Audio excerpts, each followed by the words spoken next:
বিয়ের দাবিতে টানা 2 দিন ধরে প্রেমিকের বাড়িতে অনশন করছেন সাদিয়া খাতুন নামের এক পোশাক কর্মী। কিন্তু প্রেমিকা বাড়িতে আসতেই উধাও প্রেমিক ও তার পরিবার। এমন এক চাঞ্চল্যকর ঘটনা ঘটেছে সিরাজগঞ্জের তারাশে।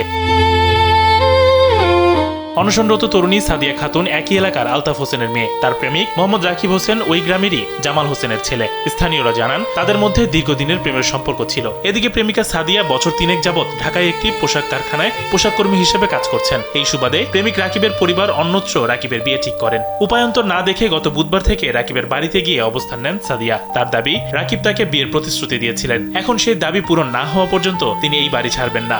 আমার রাকিব ফোন দিয়ে কইছে তুমি আসো আমার বিয়া, তুমি যদি আমার বিয়ে করতে যাও তাহলে তুমি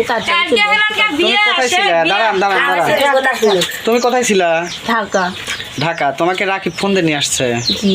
বিষয়টি গণমাধ্যম কর্মীদের নজরে এলে তাৎক্ষণিকভাবে পদক্ষেপ নেন তারাশ উপজেলা নির্বাহী কর্মকর্তা নুসরাত জাহান। তিনি জানান, বিষয়টি জানার পর বুধবার রাত থেকেই ওই তরুণীর নিরাপত্তার কথা চিন্তা করে তালম ইউনিয়নের গ্রাম পুলিশ মোতায়েন করা হয়েছে।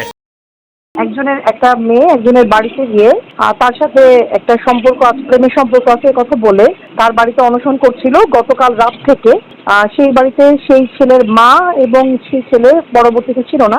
পরে আমি স্থানীয় চেয়ারম্যান সাহেবের কাছে কথা বলেছি। উনি গতকাল রাত্রে ওনাকে থাকার জন্য ওখানে গ্রাম পুলিশ পাঠান এবং আজকে বেলা 12টার দিকে তাকে ভাত খাইয়ে অনশন ভঙ্গ করেন। প্রেমিকা সাদিয়ার আসার খবর পেয়ে ঘরে তালা দিয়ে গা ঢাকা দিয়েছেন প্রেমিক রাকিব হাসান ও তার বাবা মা। বর্তমানে ওই বাড়িতে সাদিয়া একাই অবস্থান করছেন। প্রতিবেশীদের মধ্যে বিষয়টি নিয়ে বেশ চাঞ্চল্যের সৃষ্টি হয়েছে। সবাই এখন তাকিয়ে আছেন এই সম্পর্কে ভবিষ্যৎ কি হয় সেদিকে। ইমাম শরীফ, কালবেলা।